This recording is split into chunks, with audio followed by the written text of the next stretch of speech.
अस्सलाम वालेकुम के क्रिएशन पर आज हम बाबा गनोश बनाएंगे। इसके लिए हमें एक बैंगन चाहिए, तकरीबन 500 ग्राम का है।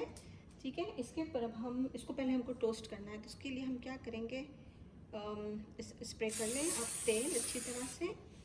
अगर स्प्रे नहीं है तो आप रेगुलर तेल को भी ब्रश से लगा सकते हैं।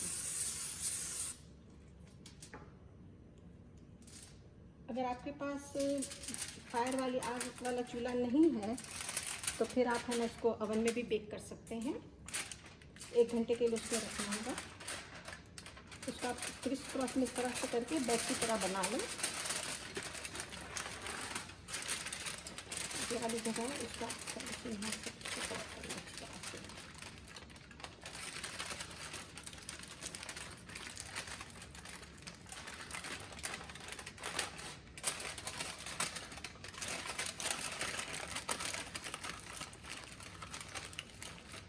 मैं इसको फायर के ऊपर रखूँगी और तकरीबन आधा घंटे के करीब हम पकाएंगे। और या देख लेंगे, इसको आप देखें इस तरह से टच करते हैं तो ये सख्त है। जब ये पक जाएगा, आधा घंटा होगा, तो हम ज़रा इसको दबाएंगे ना तो ये सॉफ्ट नज़र आ जाएगा, तो पता चल जाएगा कि ये कुक हो गया है।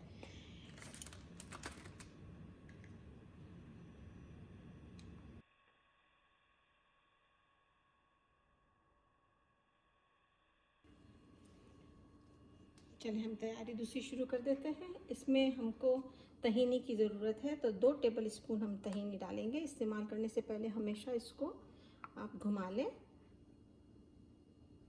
और ये घर का बना हुआ है, आप इसकी रेसिपी देख सकते हैं। 2 टेबल स्पून है तहीनी सॉस।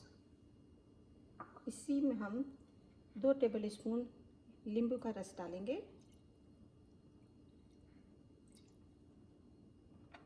और उसको अच्छी तरह से मिक्स कर देंगे।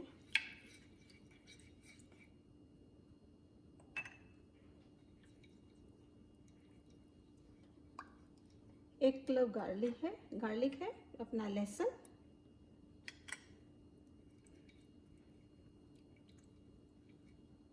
और पिसा हुआ ज़ीरा है 1/8 टीस्पून, और नमक भी उतना ही है।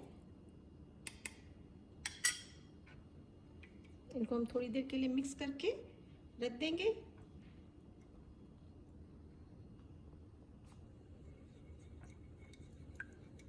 साइड में जब तक हमारा बैंगन तैयार हो जाता है तो हम फिर इसको मिक्स करेंगे। देखिए कितनी जल्दी तैयार हो गया।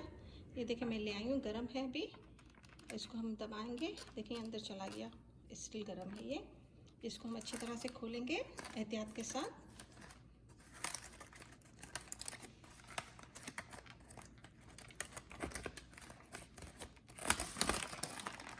देखिए अच्छी तरह से पक गया है ये।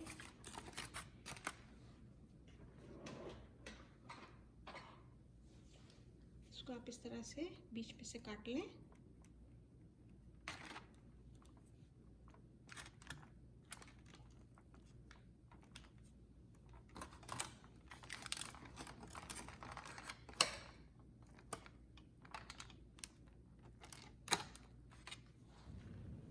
ये अच्छी तरह से हमारा ठंडा हो गया है।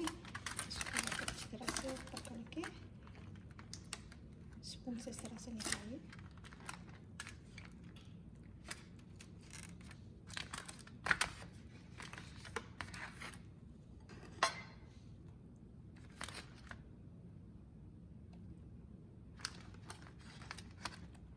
अच्छा, इसका जो पानी है वो नहीं आना चाहिए, सिर्फ हमको इसका गूदा निकालना है।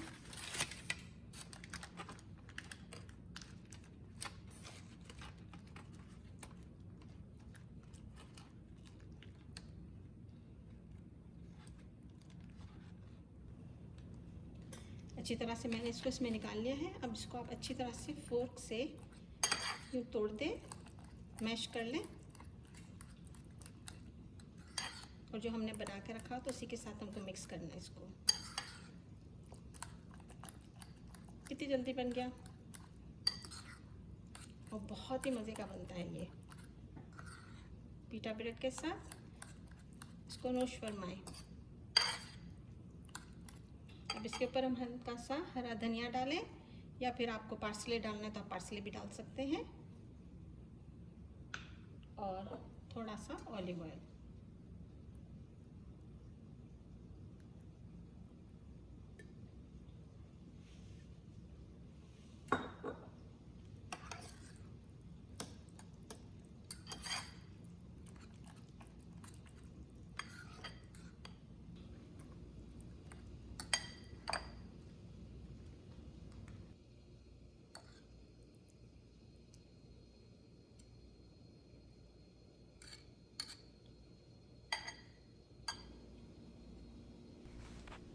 मैंने तो इसे चखा, बहुत ही मज़े का बना है। आप भी नोश फरमाएं। शुक्रिया।